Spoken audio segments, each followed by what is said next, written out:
Okay, picture this. You're 20 years old, right? You're pedaling this old, creaky bicycle through busy city streets, sweating, just carrying packages for other people. You're working your tail off. Then, a luxury car pulls up right next to you at a light. The window rolls down, and the wealthy driver just looks at you with this mix of pity and total arrogance and drops this line. You'll be delivering packages forever. Ouch. Welcome to The Explainer, everyone. Today, we're going to unpack the actionable business and, honestly, life lessons from an absolutely incredible case study of grit, observation, and integrity. We are looking at the story of the delivery boy who became a CEO. So let's just dive right into this. Confronted by that wealthy guy in the luxury car, Ethan, our 20-year-old delivery guy, he didn't get angry. He didn't let the insult break him at all. He just smiled, looked right back, and said, maybe today, but not forever. That right there, that brilliantly illustrates his unshakable mindset. And it really poses a vital question for all of us as we go through this explainer. How on earth can a seemingly dead-end job actually serve as the launchpad for a massive business empire? Well, to answer that, let's look at Section 1, the delivery boy mindset, turning deliveries into data. Let's see how Ethan creatively reframed his daily physical grind into a really high-value learning opportunity. See, Ethan didn't just drop off boxes and zone out on autopilot. He actually observed. He paid close attention to how the businesses he delivered to operated, and he kept this little notebook of business secrets. His loyal, kind of goofy friend Jake would literally laugh at him, asking, "Dude, are you delivering boxes or collecting business secrets?" And Ethan's response was super simple. He just said both. So Ethan wasn't just doing a job, He was basically enrolled in his own daily delivery curriculum. He was noting how businesses operated. He was learning from literally every single customer interaction and just collecting those secrets. So I gotta ask you, what kind of valuable data or secrets might you be completely overlooking in your current role right now? That relentless curiosity eventually collides with a massive test of character. Which brings us to Section 2, turning honesty into opportunity, the lost wallet catalyst. One evening, Ethan finds a wallet completely stuffed with cash. His friend Jake is right there pointing out that literally nobody saw it. The coast is totally clear. But Ethan looks at the ID inside and makes a choice to find by pure integrity. He chooses to return a wallet full of cash to its owner, a Mr. Anderson, even when nobody is watching. And the crucial point here is that returning the wallet wasn't just some moral victory. It actually turned out to be a massive strategic business move. Mr. Anderson was so impressed, he actually noted that honest people are rare, that he immediately offered Ethan an internship. During that internship, Ethan basically put himself through a self-taught business school montage. He was quietly watching business meetings to see how deals are actually structured, learning the ropes of marketing, obsessively reading books, and really studying customer service. He absorbed absolutely every single thing he could from his new mentor, Mr. Anderson.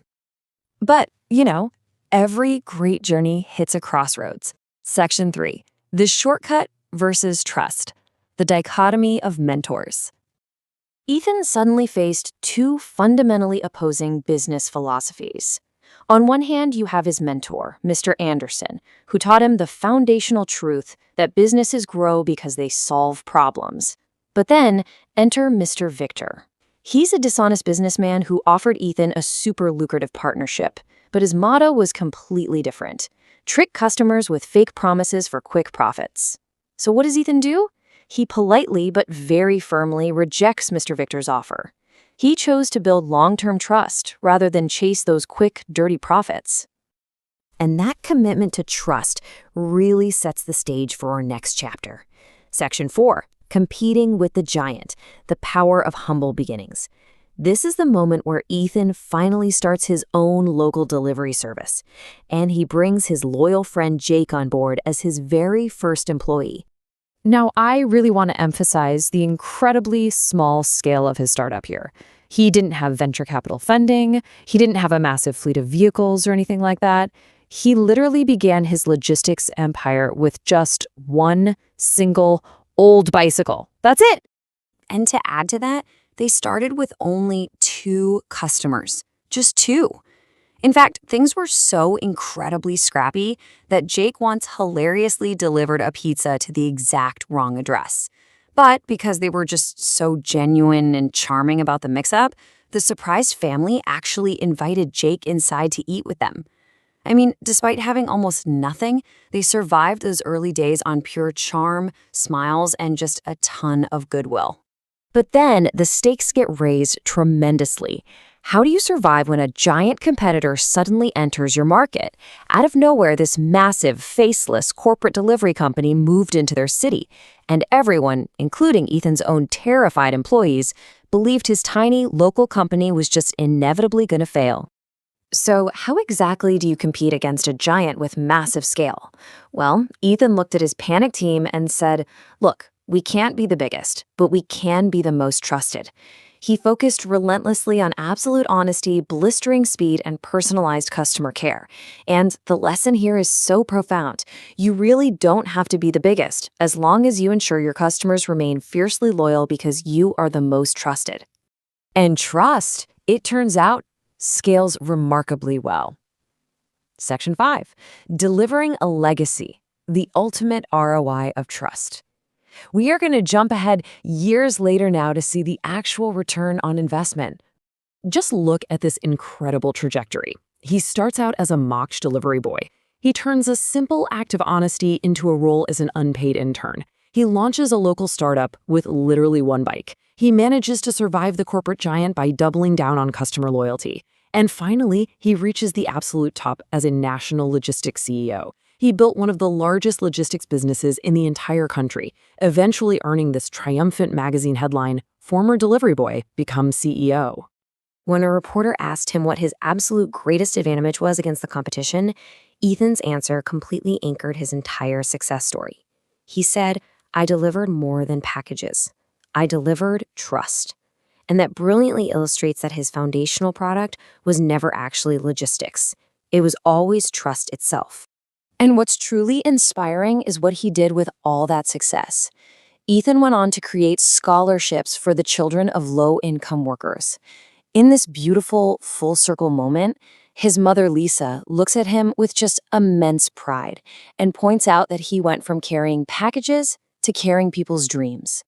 So, as we begin to summarize the core message of this explainer today, I really want you to internalize this.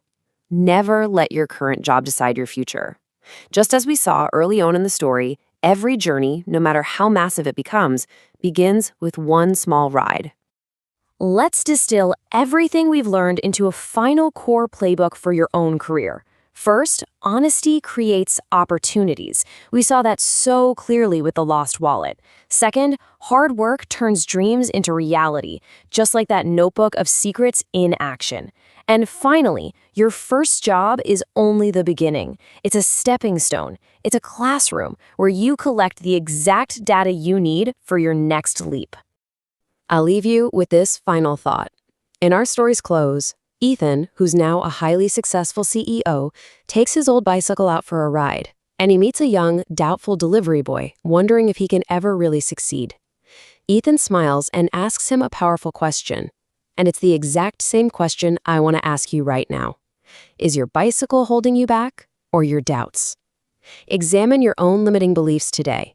Use your current position to learn absolutely everything you can, and just keep pedaling. Thanks so much for joining me on this explainer, and I'll catch you on the next one.